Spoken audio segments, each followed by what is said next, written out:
Hello everyone, कैसे हैं आप लोग। स्वागत है आपका नीली एकेडमी में। आई होप आप लोग अच्छे होंगे। आज हम सीटेट सेकंड पेपर साइंस पढ़ेंगे। सीटेट का सेकंड पेपर साइंस पढ़ेंगे जो एनसीईआरटी बेस है। आज हम 2014 का क्वेश्चन पेपर सॉल्व करेंगे। 2014 का क्वेश्चन पेपर सॉल्व कर जो यूथ कॉम्पिटिटिव टाइम्स से लिया गया है।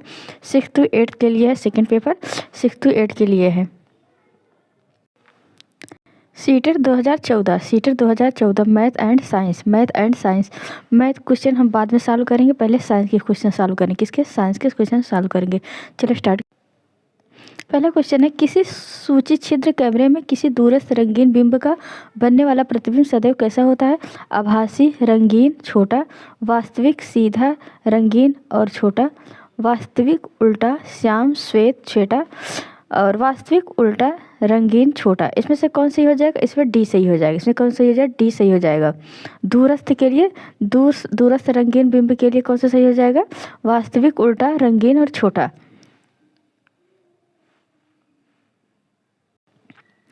किसी सूची छिद्र कैमरे में किसी दूरस्थ रंगीन बिंब का बनने वाला प्रतिबिंब सदैव वास्तविक होता है, उल्टा होता है, रंगीन, छोटा होता है।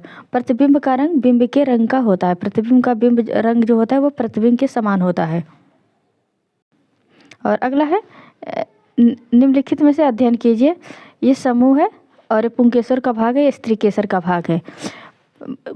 पुंकेसर के भाग में परागकोश तंतु, अंडाशय, वर्तिकाग्र, वर्तिका और परागकोश पंखुड़ी, परागकोश बृहदल, वर्तिकाग्र तंतु, वर्तिका, वर्तिकाग्र, बृहदल, वर्तिका, अंडाशय, परागकोश तंतु, अंडाशय। इसमें से कौन सही हो जाएगा? इसमें डी सही हो जाएगा। कौन सही हो जाएगा?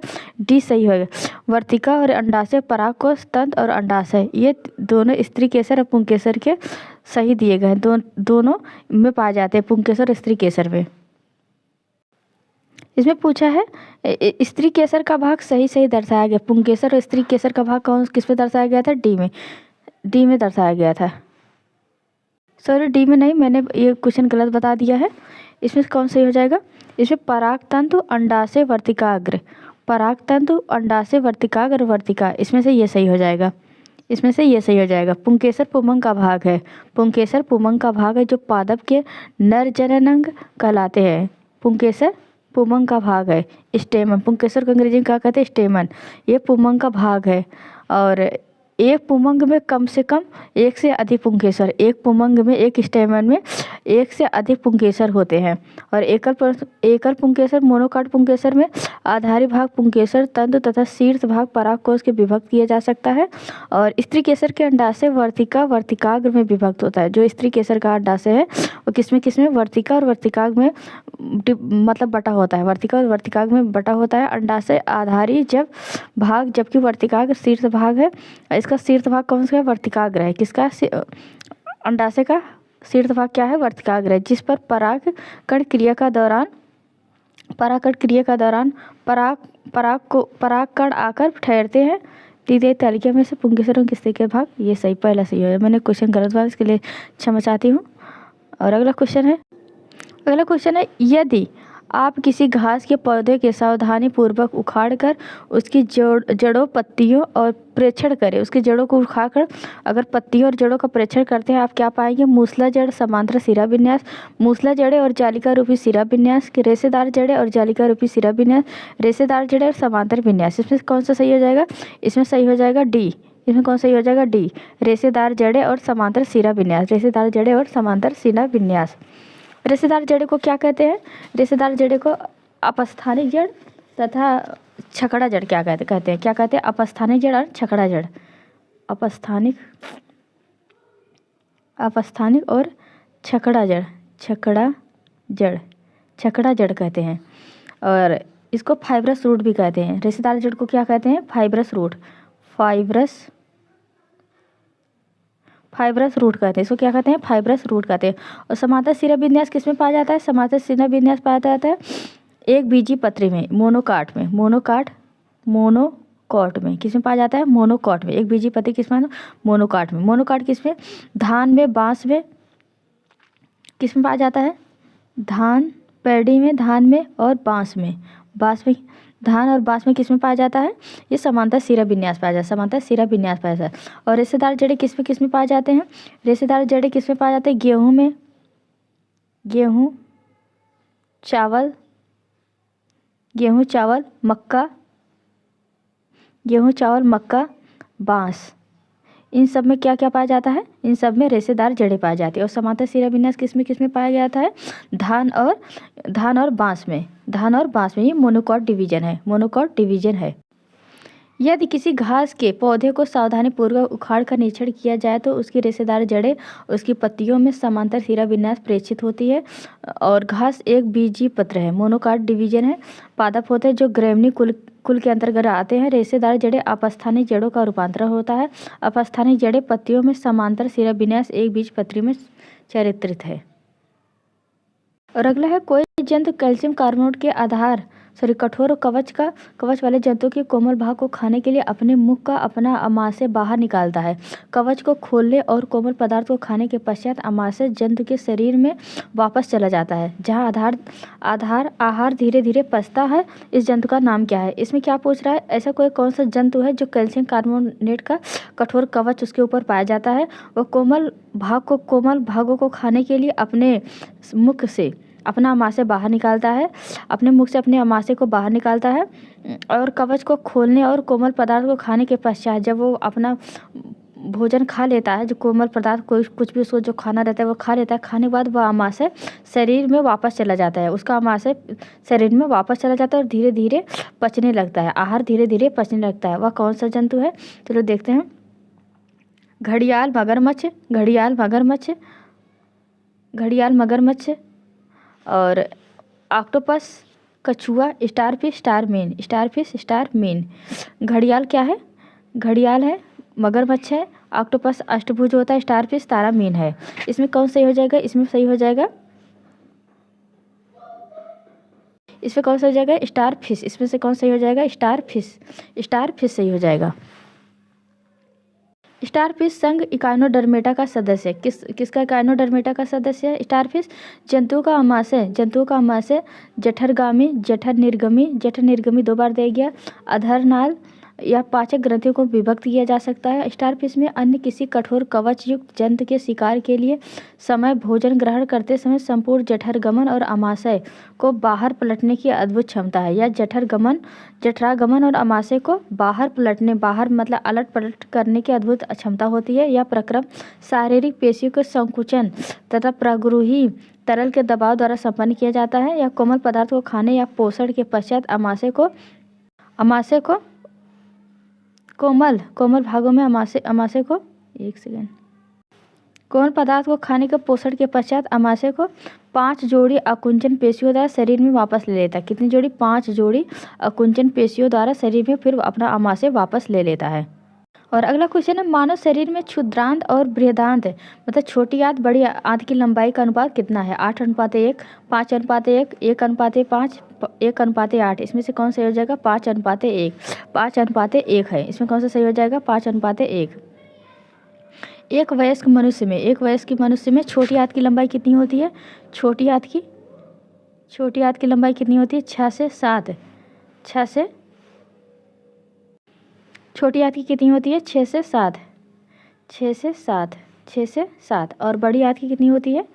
बड़ी आंत की होती है 1 मीटर। कितनी होती है? 1.5 मीटर। 1.5 मीटर। ये बड़ी आंत की है। और बड़ी आंत की कितनी है? 1.5 मीटर। 1.5 मीटर होती है। 1 कितनी होती है? 5 मीटर। और 5 फीट होती है। 5 कितना होती है? 5 फीट होती है। 5 फीट। बृहदांत और क्षुद्रांत मतलब छोटी आंत बड़ी आंत 25:5 होता है। कितना होता है? 25:5, जो 5:1 उचित लिखा जाता है। 5 पचम 25, 1 कटेगा, 1 हो जाएगा। 5:1। इसमें कौन सा हो जाएगा? 5:1। अगला क्वेश्चन है, मानव शरीर का समान ताप सेल्सियस तापक्रम और फ़ारेनहाइट तापक्रम का क्रमशः अनुपात कितना होता है? 37 डिग्री सेल्सियस 96 फ़ारेनहाइट, 37 फ़ारेनहाइट से 96 सेल्सियस की 37 सेल्सियस से 96 फ़ारेनहाइट की 37 फ़ारेनहाइट से 96 सेल्सियस। में कौन सा हो जाएगा? पहला। इसमें कौन सा सही हो जाएगा? पहला। कौन सही हो जाएगा? पहला सही हो जाएगा। कितना होता है मानव शरीर का? मानव शरीर का होता है 37 सेल्सियस और 96 फ़ारेनहाइट। 37 सेल्सियस और 96 फ़ारेनहाइट होता है। इसका ये सूत्र है। c/5 बराबर F-32/9। ये इसका फ़ारेनहाइट का सूत्र होता है। ये क्या होता है? फ़ारेनहाइट का सूत्र होता है। अगला है निम्नलिखित में से ऊष्मा के कुचालक का समूह कौन सा है? जो ऊष्मा का कुचालक का समूह कौन का है? वायु, लकड़ी, प्लास्टिक, ऊन, लकड़ी, आयरन, जल, कॉपर, लकड़ी, वायु, एल्युमिनियम, ऊन। इसमें लकड़ी का कुचालक कौन सा है? इसमें लकड़ी का कुचालक ए है, वायु, लकड़ी, प्लास्टिक। वायु, लकड़ी, प्लास्टिक। ऊष्मा का वायु भी नहीं ज़रूरत है, ना ही लकड़ी में ऊष्मा होती है, ना ही प्लास्टिक में होती है। जिन वस्तुओं में विद्युत ऊष्मा का प्रवाह ना हो सके, जिन वस्तुओं में विद्युत का प्रवाह ना हो सके उसे कुचालक कहते हैं। जैसे वायु, लकड़ी, प्लास्टिक। वायु और लकड़ी, प्लास्टिक में ऊष्मा का प्रवाह नहीं हो सकता है, ऊष्मा नहीं आ सकती है। वायु और लकड़ी और प्लास्टिक में ऊष्मा का प्रवाह नहीं हो सकता, इसलिए पहला सही है। और अगला है समुद्र समीर का कारण क्या है? समुद्र समीर का कारण क्या है? दिन के समय स्थल का समुद्र जल की अपेक्षा शीघ्र गर्म होना। दिन के समय समुद्र जल की स्थल की अपेक्षा शीघ्र गर्म होना। और रात्रि में समुद्र की जल की तुलना में स्थल का धीमी गति से ठंडा होना। रात्रि में स्थल की तुलना में समुद्र जल का धीमी गति से ठंडा होना। इसमें से कौन सही हो जाएगा? इसमें पहला सही हो जाएगा। इसमें कौन सा हो जाएगा? पहला। दिन के समय स्थल का समुद्र जल की अपेक्षा शीघ्र गर्म होता है। जल की अपेक्षा शीघ्र गर्म होता है। ये समुद्र समीर का कारण है। क्या है? समुद्र समीर का कारण है। दिन के समय स्थल मतलब धरती का समुद्र जल की अपेक्षा जो होता है वो शीघ्र गर्म होता है। उसकी अपेक्षा वो गर्म होता है, स्थल की अपेक्षा गर्म होता है। दिन के समय जब सूर्य चमकता है तो समुद्र की अपेक्षा स्थल गर्म हो जाता है।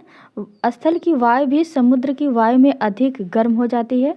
वायु गर्म होकर फैलती है, फैलकर हल्की हो जाती है, हल्की होकर ऊपर उठती है। अतः स्थल पर निम्न वायु भार तथा समुद्र पर उच्च वायु भार की स्थिति उत्पन्न हो जाती है। इस प्रकार दिन के समय समुद्र के स्थल की ओर आर्द्र तथा ठंडी वायु चलती है। इसे समुद्र समीर कहते हैं। समझ में आया आप लोग को? किसे कहते हैं? समुद्र समीर कहते हैं। अगला क्वेश्चन है, आपके पास 3 परख नलियाँ हैं ए, बी, सी में से फिनाप्थिलीन विलयन है। परख नली ए में तनु हाइड्रोक्लोरिक अम्ल और बी में सोडियम हाइड्रोक्साइड विलयन और सी में आसुत जल 2 से 3 बूंद प्रत्येक परख नली में डालने के तुरंत पश्चात यदि आप प्रत्येक परख नली के विलयन के रंग का प्रेक्षण करें तो आप क्या पाएंगे? इसका ऑप्शन है ए में रंगहीन और बी में गुलाबी, सी में रंगहीन और बी में गुलाबी, बी में फीका हरा और सी में रंगहीन और ए में रंगहीन, बी में रंगहीन, सी में गुलाबी, ए में फीका हरा और बी में गुलाबी, सी में गुलाबी। इसमें कौन सही हो जाएगा? पहला सही हो जाएगा। कौन सही हो जाएगा? पहला। ए में है, ए में रंगहीन, बी में गुलाबी, सी में रंगहीन। फिनप्थलीन एक सूचक है यह जलीय तथा अम्लीय माध्यम में रंगहीन होता है। फिनप्थलीन जलीय और अम्लीय, यह जलीय तथा अम्लीय माध्यम में क्या होता है? रंगहीन होता है। ये रंगीन है तथा क्षारीय माध्यम में गुलाबी होता है। क्षारीय माध्यम में गुलाबी। फिनप्थलीन अम्लीय में कैसा होता है? अम्लीय में रंगहीन होता है, अम्लीय में रंगहीन होता है और क्षारीय में गुलाबी होता है। क्षार में क्या होता है? गुलाबी होता है। क्षार में गुलाबी होता है। और परख नली ए प्लस हाइड्रोक्लोराइड बराबर रंगहीन। परख नली बी सोडियम हाइड्रोक्साइड गुलाबी रंग। परख नली सी आसुत जल रंगीन होता है। आसुत जल रंगीन होता है। और अगला क्वेश्चन है, कोई छात्र सोडियम हाइड्रोक्साइड के तन विलयन को 1 बूंद पहले नीले लिटमस पेपर पर और फिर लाल लिटमस पेपर पर डालता वह प्रेक्षण करेगा। वह कौन सा प्रेक्षण करेगा? एक तनु विलयन है जो सोडियम हाइड्रोक्साइड, कोई छात्र सोडियम हाइड्रोक्साइड का तनु विलयन 1 बूंद पहले नीले लिटमस में डालता है। किसमें? नीले लिटमस डालता है पेपर पर, फिर लाल लिटमस पेपर पर। पहले नीले पे डालता है, फिर लाल पे डालता है। तो क्या होता है? नीला लिटमस पेपर लाल हो जाता है और लाल लिटमस पेपर नीला हो जाता है। नीला लिटमस पेपर लाल हो जाता है और लाल लिटमस पेपर नीला हो जाता है। नीले लिटमस पेपर में कोई परिवर्तन नहीं होता है, लाल लिटमस पेपर नीला हो जाता है। और अगला है,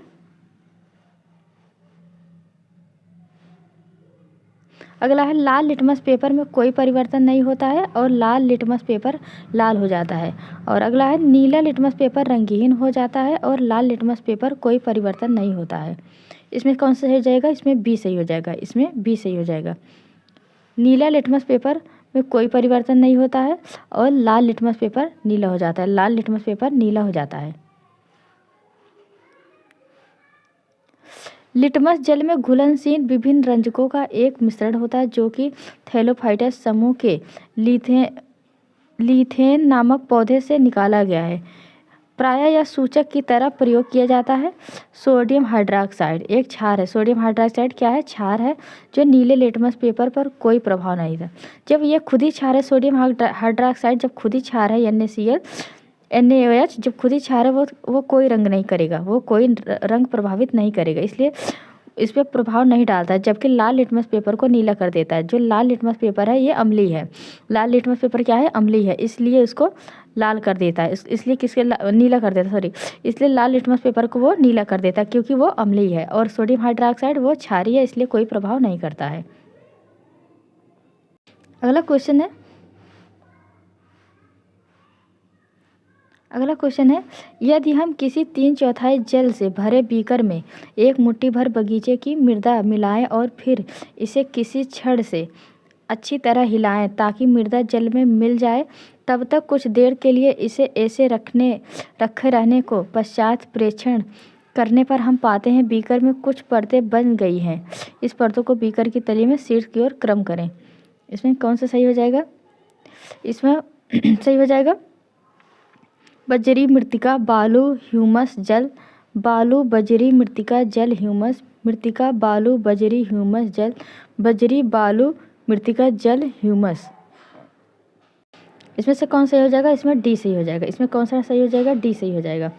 बगीचे की मिट्टी बीकर में डालकर हिलाने पर उसे कुछ देर पुनः स्थिर रखने पर तली के शीर्ष की ओर क्रमशः बजरी बालू मृतिका जल ह्यूमस प्राप्त होता है। पहले नीचे क्या हो जाएगा? पहले बजरी छोटे बड़े बड़े कण रहेंगे। पहले बजरी बड़े बड़े कण होते हैं, इसके बाद छोटे छोटे कण हो जाते हैं, इसके बाद छोटे छोटे कण हो जाते हैं। और जो बालू हैं ये बालू हो गए और इसके ऊपर मृतिका हो गया। एक सेकंड फिर से बना देती हूँ। पहले बजरी हो जाएगा, बजरी के बड़े कण होते हैं छोटे, ये बजरी हो जाएगा। ये बजरी पहले सबसे नीचे तली पर बजरी होता है, सबसे नीचे तली पर बजरी बैठेगा।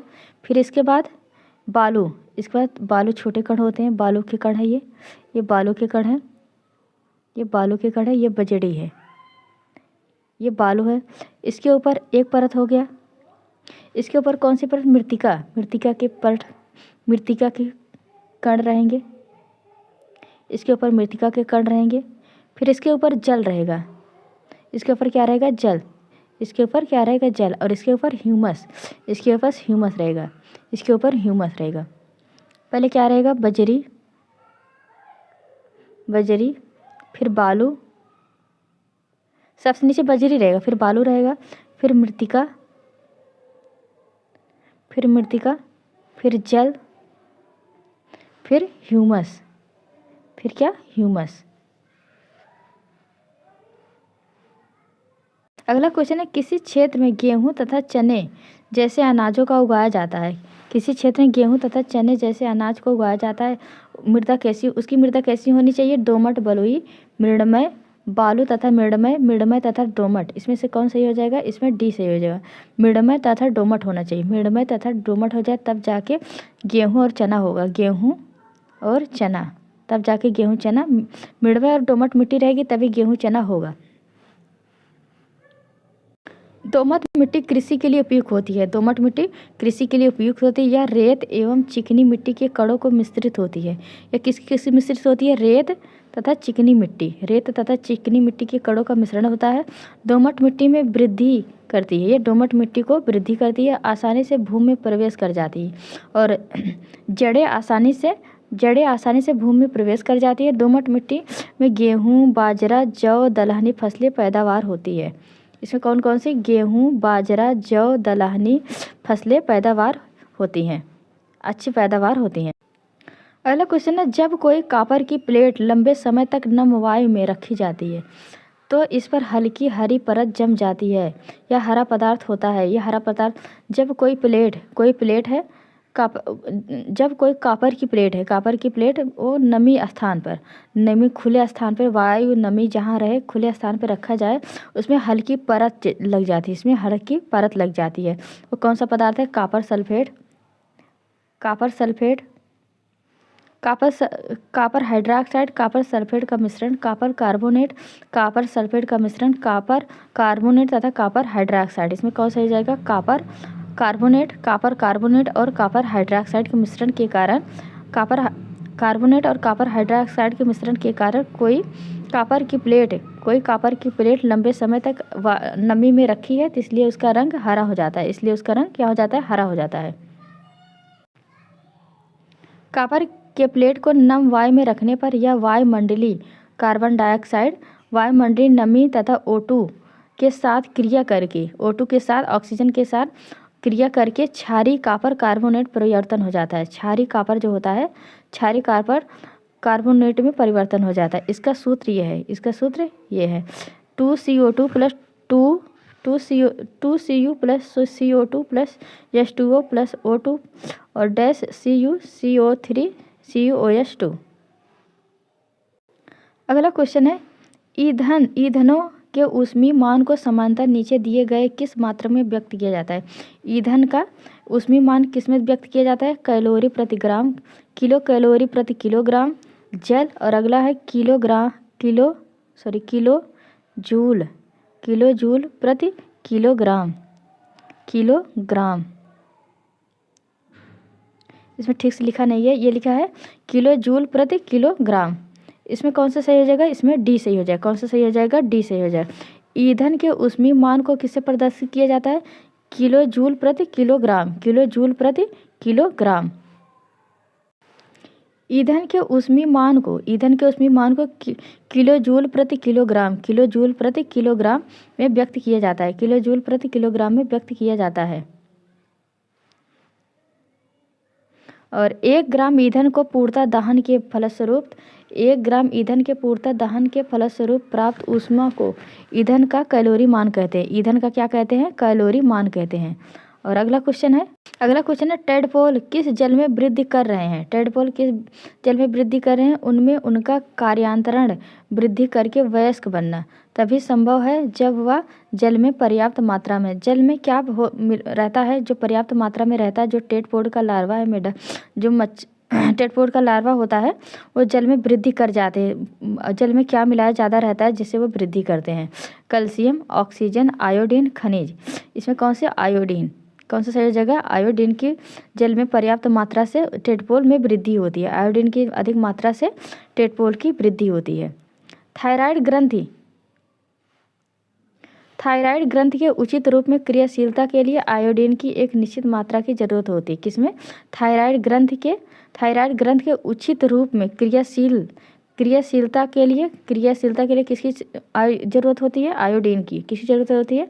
निश्चित मात्रा में आवश्यकता होती है आयोडीन का। अतः कांतरण हेतु टेडपोल मेढक के बच्चे को कहते हैं। टेडपोल किसको कहते हैं? मेढक के बच्चे को कहते हैं। वृद्धि के लिए आयोडीन युक्त जल आवश्यक है। टेडपोल की वृद्धि के लिए किसकी आवश्यकता है? आयोडीन युक्त जल की आवश्यकता होती है। और अगला क्वेश्चन है, सामान्यतः उपयोग होने वाली निम्नलिखित में से किस ईंधन का ऊष्मीय मान अधिकतम होता है? सामान्यतः उपयोग होने वाले निम्नलिखित किस ईंधन का ऊष्मीय मान अधिक होता है?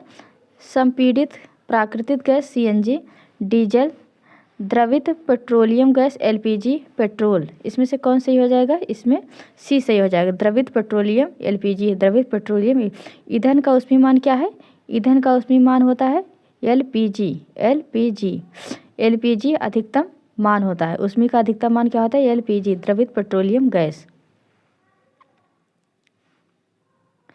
संपीड़ित प्राकृतिक गैस CNG का ऊष्मीय मान 45.5 मिलीजूल प्रति किलोग्राम होता है।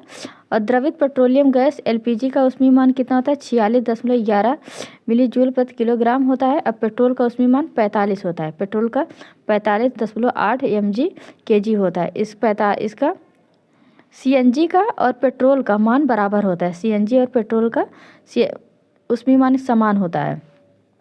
और अगला क्वेश्चन है वायु कई गैसों का मिश्रण है। वायु कई गैसों का मिश्रण है। आयतन के अनुसार वायु में नाइट्रोजन और ऑक्सीजन के अतिरिक्त उपस्थिति अन्य गैसों जैसे carbon dioxide, methane, argon, ozone तथा जलवाष्प की सम्मिलित प्रतिशतता है जो लगभग है 0.1 1 21 78। इसमें कौन सही हो जाएगा? 1। इसमें कौन सा सही हो जाएगा? 1। Carbon dioxide, methane, argon, ozone तथा जलवाष्प की सम्मिलित प्रतिशतता कितनी है? 1 है। सबको मिला के इन सब की प्रतिशत कितना होता है? 1% होता है। वायु में 78.8% होता है नाइट्रोजन, और नाइट्रोजन होता है 20.95%। ऑक्सीजन होता है वायु में 20.95% ऑक्सीजन होता है वायु में, और शेष 1% अन्य गैसों से है। शेष 1% अन्य गैस होते हैं। अन्य गैसों में क्या क्या आता है? Carbon dioxide, methane, argon, ozone. Carbon dioxide, methane, argon, ozone, जलवाष्प, ये सब अन्य गैस में आते हैं। इनका प्रतिशत कितना होता है? 1% होता है। अगला क्वेश्चन है निम्नलिखित में से कौन सी अंतःस्रावी ग्रंथि शर्करा मधुमेह को नियंत्रित करने के लिए हार्मोन का स्रावण करता है? हार्मोन का स्रावण कौन करता है? एड्रिनल, अग्नाशय, पीयूष, थायराइड। इसमें कौन सा अंतःस्रावी ग्रंथि कौन सा इसमें है जो शर्करा मधुमेह को नियंत्रित करता है? इसमें कौन सा हो जाएगा? अग्नाशय। इसमें कौन? अग्नाशय सही हो जाएगा। अग्नाशय शर्करा मधुमेह को नियंत्रित करने वाले हार्मोन को स्रावित करता है। मधुमेह इंसुलिन से नियंत्रित होता है, जबकि इंसुलिन अग्नाशय के अंतःस्रावी भाग लैंगरहैंस की दूपिकाओं की बीटा कोशिकाओं से स्रावित होने वाला एक जंतु हार्मोन है। किससे स्रावित होता है? बीटा कोशिकाओं से स्रावित होता है। बीटा कोशिकाओं के लैंगरहैंस के बीटा कोशिकाओं से स्रावित होता है क्या? मधुमेह। अग्नाशय शर्करा में मधुमेह स्रावित होता है। और अगला क्वेश्चन